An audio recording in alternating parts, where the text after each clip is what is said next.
आप देख रहे हैं कथा व्यथा यूट्यूब चैनल की स्पेशल प्रस्तुति, न जिसका आदि न अंत, वो है अनंत। धार्मिक चर्चाओं का अनोखा संगम। नमस्कार, जय श्री श्याम, जय श्री श्याम, जय श्री श्याम। आप सुन रहे हैं हमारे कथा व्यथा यूट्यूब चैनल अद्भुत प्रस्तुति अनंत। आज मैं आपको आपके सामने लेके आया हूँ रामायण में आपने मुद्री यानी कि मुद्रिका की कथा सुनी होगी। जो मुद्रिका वही जो भगवान राम ने हनुमान जी को दी थी। हनुमान जी ने माँ सीता को दी लंका में, और फिर वो मुद्रिका माँ के पास रही। वो मुद्रिका कहाँ से आई और कहाँ गई, इसके बारे में विस्तार से सुनिए। अब सुनते हैं पूरी कथा। जय श्री श्याम, जय श्री श्याम, जय श्री श्याम। सबसे पहले वह मुद्रिका पार ब्रह्म के पास थी। पार ब्रह्म ने उसका निर्माण किया। यह पार ब्रह्म के पास कहाँ से आई, ये कहीं वर्णन नहीं है। इसके बाद पार ब्रह्म के पास एक बार ब्रह्मा जी जाते हैं। ब्रह्मा जी कहते हैं, जब ब्रह्मा जी पार ब्रह्म से मिलने के लिए जाते हैं तो द्वारपाल कहते हैं कि आप कौन हैं, कहाँ से आए हैं। तब ब्रह्मा जी कहते हैं कि मैं ब्रह्मा हूँ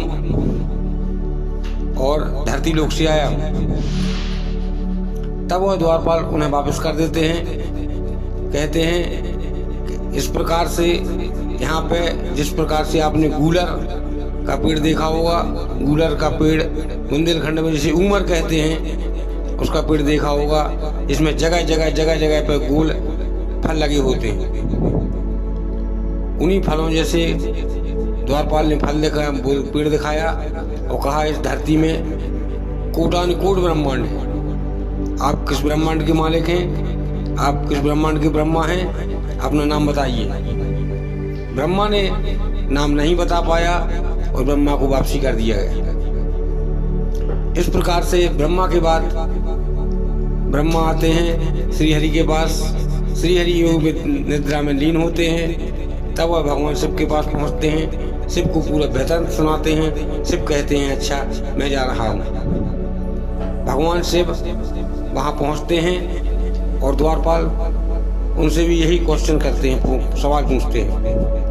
तब भगवान शिव भी जवाब नहीं दे पाते। इस पे द्वारपाल उनसे कह देते हैं कि आप पार ब्रह्म से नहीं मिल सकते हैं, और भगवान शिव बिना पार ब्रह्म से मिले वापसी आ जाते हैं। ब्रह्मा विष्णु, भगवान शिव और पार ब्रह्म ब्रह्मा दोनों मिलकर भगवान विष्णु के पास जाते हैं। उनकी विनती करते हैं। ओम नमो भगवते वासुदेवाय मंत्र का मंत्रोच्चारण करते हैं। कुछ समय बाद भगवान श्री हरि विष्णु योग निद्रा से बाहर आते हैं। इस प्रकार से ब्रह्मा और शिव को दोनों को अपने पास सामने देखते हैं और कहते हैं कि कहिए क्या बात है, कैसे आना हुआ। तब ब्रह्मा जी और भगवान शिव अपने साथ पूरी घटना सुना देते हैं कि मेरे लिए द्वारपालों ने नहीं जाने दिया, अब आप ही जाइए और इस समस्या का निदान कीजिए। तब वह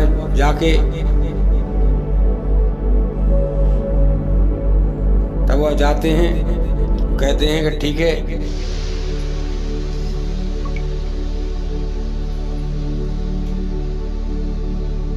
मैं जाके देखता हूँ। तब श्री हरि भगवान विष्णु पार ब्रह्म से मिलने के लिए चलते हैं। वहां पर पहुंचने के बाद उनके जो गढ़ होते हैं, जो पार्षद होते हैं, दरवाजे पर द्वारपाल होते हैं, वह भगवान विष्णु से भी यही प्रश्न करते हैं। कि हे विष्णु, आप किस लोक के विष्णु हैं, अपना लोक का नाम बताइए और किस ब्रह्मांड के मालिक हैं, आप उसका नाम बताइए, तब आपको पारब्रह्म से मिलने दिया जाएगा। भगवान विष्णु श्री हरि विष्णु सर्वत्र हैं। कुछ लोगों ने पारब्रह्म का अवतार भी कहते हैं।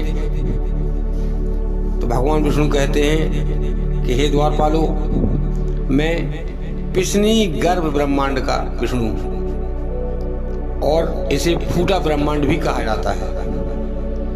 इतना सुनकर द्वारपाल द्वार खोल देते हैं, अंदर देखते हैं कि पारब्रह्म की कक्ष में पहुंचते हैं। वहां पर आवाज आती है, क्योंकि पारब्रह्म निराकार हैं, उनका कोई आकार नहीं है।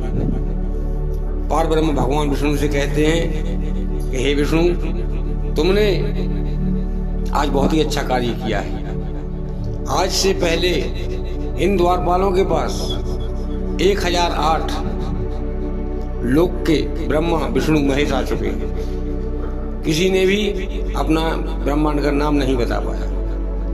अब मैं तुम्हें वरदान देता हूं कि तुम 1008 के ब्रह्मांडों के अधिपत्य कहलाओगे।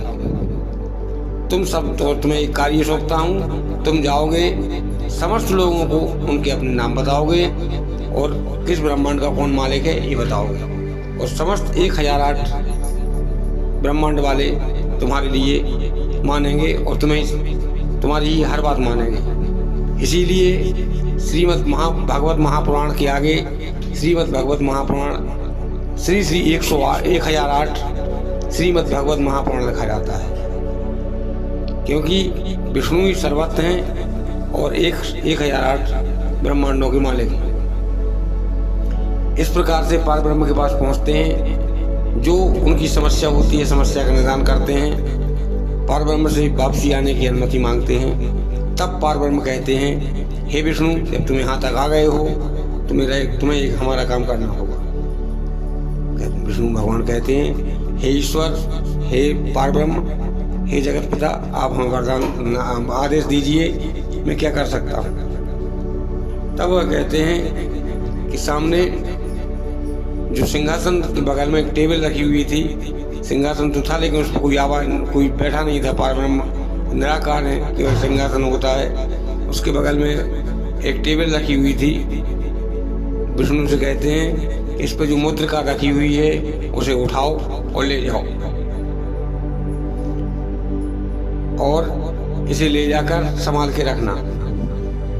इतना कह के विष्णु भगवान पारब्रह्म को नमन करके उनका आदेश मानकर मुद्रिका लेके वापसी आ जाते हैं। जब मुद्रिका लेकर वापसी आ जाते हैं, सब अच्छी तरह से चल रहा होता है, समस्त सृष्टि का कारोबार ढंग से चलता है। ब्रह्मा विष्णु महेश तीनों अपना कारोबार चलाते हैं, और वह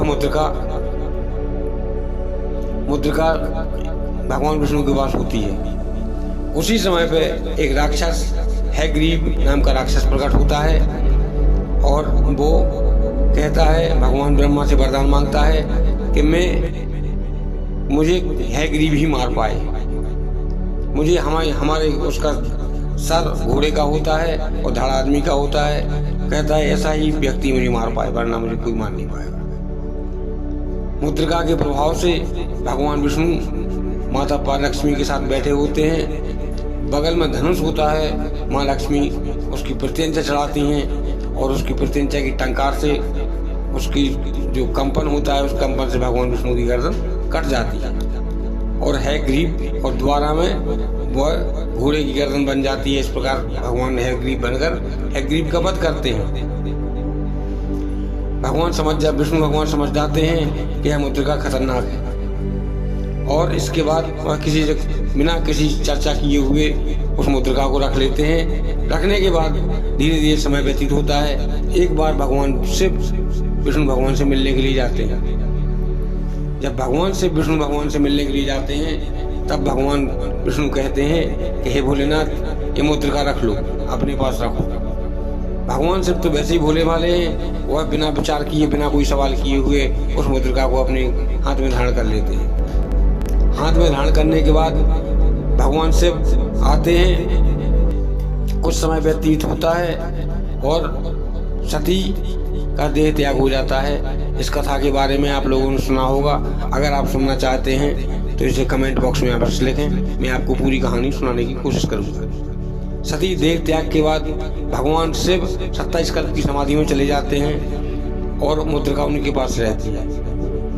उनकी 27 कल्प की समाधि के बाद माँ पार्वती से उनकी शादी विवाह हो जाता है और पार्वती से विवाह के बाद भगवान परशुराम जो बाल अवतार में होते हैं, विष्णु भगवान के अवतार होते हैं, 5 वर्ष की अवस्था में भगवान शिव के पास जाते हैं और उनसे विद्या सीखने का अनुरोध करते हैं। भगवान शिव उन्हें धनुर्विद्या, उनका नाम पहले राम होता है, और भगवान शिव उन्हें परशु देते हैं, यानी कि वर्षा देते हैं और उनका नाम बदल के परशुराम कर देते हैं। परशुराम जब आते हैं तो आते समय परशुराम भगवान शिव समझ जाते हैं कि यह मुद्रिका खतरनाक है और उस मुद्रिका को परशुराम को दे देते हैं।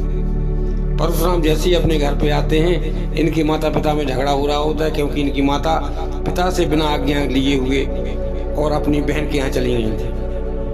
एक रात व्यतीत करने के बाद आई थी, उनकी बहन सहस्त्रबाहु राजा को ब्याही थी, उनके पास चली गई थी बहन से मिलने के लिए। तो दोनों जमदग्नि और इनकी माता रेणुका में झगड़ा हो रहा था। यह परशुराम देखते हैं, अंदर आते हैं। परशुराम जी कहते हैं कि हे पिताश्री क्या बात है। पिताश्री कहते हैं, पिताश्री की चरण स्पर्श करते हैं। पिताश्री कहते हैं मेरा आदेश है कि तुम अपनी माँ का सर काट लो। परशुराम बिना विचार किए अपनी माँ में फरसा मारते हैं और उनका गर्दन से धड़ अलग हो जाता है, क्योंकि रामायण में गोसाई जी ने कहा है कि माता पिता गुरु प्रभु की वाणी, बिना विचार करियो सब जानी। माता पिता और प्रभु और गुरु ये 4 ऐसे होते हैं कि इनकी बात का बिना विचार किए हुए करना चाहिए। यदि ये कहते हैं कुआं में कूद जाओ तो कुआं में कूदना चाहिए, उसमें आपको भलाई होगी, बुराई नहीं होगी। परशुराम जैसे ही अपनी माँ रेणुका का गर्दन से धड़ अलग कर देते हैं, पिताश्री कहते हैं अब वरदान मांग लो। परशुराम कहते हैं पिताश्री माता को जीवित कर दो, तो माता तत्काल ही जीवित हो जाती हैं। इस प्रकार से वह मुद्रिका परशुराम के पास रहती है। परशुराम के पिता को जब तक वो सहस्त्रबाहु को मार देता है। मारने के बाद सहस्त्रबाहु को विनाश कर देते हैं परशुराम जी।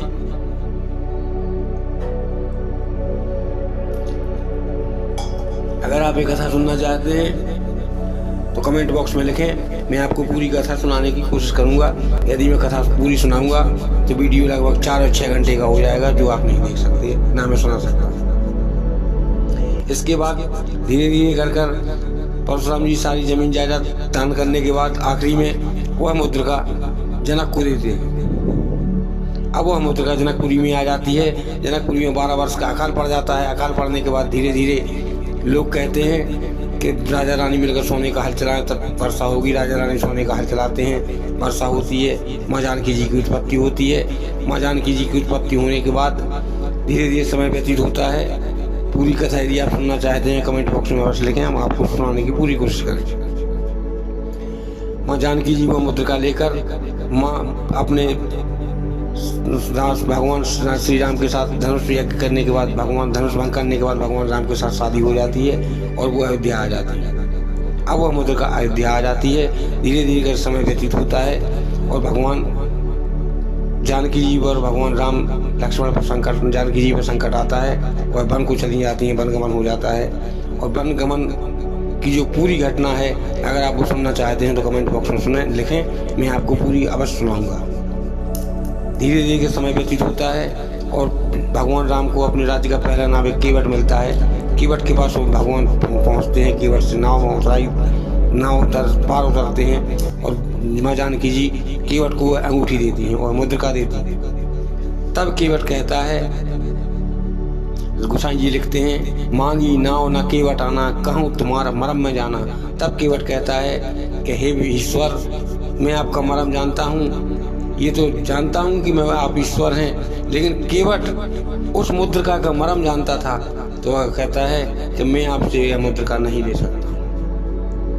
मैं भी केवट हूँ और आप भी केवट हैं, दोनों आपस में स्टाफ से पैसा नहीं लिया जाता है, स्टाफ से उतराई नहीं ले सकते हूँ, इसीलिए मैं आपको ये गंगा पार उतार रहा हूँ। जब मैं मरूंगा तो आप हमें भवसागर पार उतार देगा। और केवट उस मुद्रिका को लेकर भगवान राम को दे देते हैं। माँ जानकी जी भगवान राम को देते हैं। और इसके बाद भगवान चित्रकूट में 12 वर्ष निवास करते हैं। धीरे धीरे समय व्यतीत होता है। 13वें वर्ष में पंचवटी में सीताहरण हो जाता है। सीताहरण के बाद धीरे धीरे करके समय व्यतीत हो जाता है। रामायण की पूरी कथा आपने सुनी होगी। अगर आप सुनना चाहते हैं तो कमेंट बॉक्स में लिखें, मैं आपको अवश्य सुनाऊंगा। अब वह मुद्रिका सुग्रीव भगवान से मिलते हैं और वह मुद्रिका भगवान राम हनुमान जी को देते हैं। हनुमान जी पे संकट आता है, सुरक्षा मिलती है, लंकनी मिलती है और इतना बड़ा समुद्र मिलता है। समुद्र को पार करके लंका में पहुंच जाते हैं। लंका में पहुंचने के बाद वह मुद्रिका सीता जी के सामने गिराते हैं। जब सीता जी के सामने वह मुद्रिका आती है तब सीता जी उस मुद्रिका को देखकर समझ जाती हैं। सीता जी मन में विचार करती हैं कि यह मुद्रिका तो रघुराई की है और इसे कोई जीत नहीं सकता है। जीत न कर सके अजय रघुराई, माया से यह रची नहीं जाई।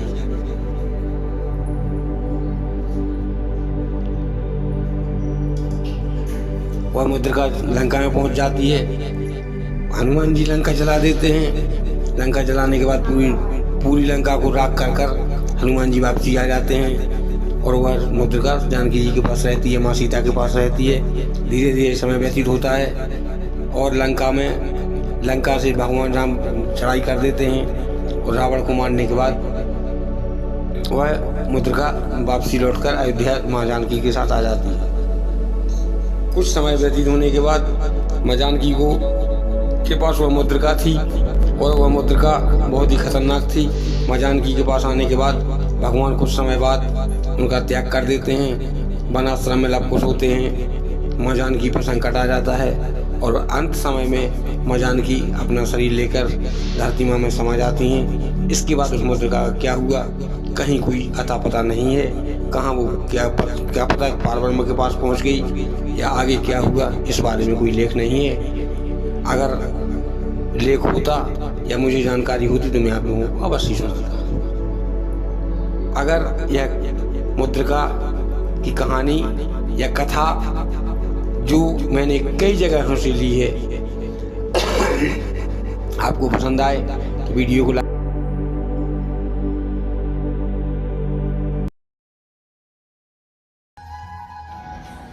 इस प्रकार से मुद्री जैसा व्यक्ति आपके जीवन में भी हो सकता है। आप या आपके परिवार में या समाज में या कहीं भी आप देख सकते हैं कि एक व्यक्ति ऐसा होता है कि जो जहाँ जाता है वहाँ सर्वनाश करता है और जहाँ पे पहुँच जाता है, जिस प्रकार से मुद्री जहाँ पहुँची वहाँ सर्वनाश किया। इस प्रकार से जहाँ जहाँ वो व्यक्ति गया होगा वहाँ वहाँ नुकसान ही हुआ होगा। आप देख सकते हैं, मन में विचार कर सकते हैं। ऐसे व्यक्तियों मुद्री जैसे व्यक्तियों से सावधान रहें, उनका मरम जाने। इसके बाद आगे आगे अपने जिंदगी व्यतीत करें। हम ईश्वर से कामना करेंगे कि आपका जीवन मंगलमय हो, आपका जीवन सुखमय हो। भगवान श्याम बाबा से रिक्वेस्ट है कि समस्त सुनने वाले श्रोता बंधुओं का जीवन सुखमय हो। और जय श्री श्याम, जय श्री श्याम, जय श्री श्याम।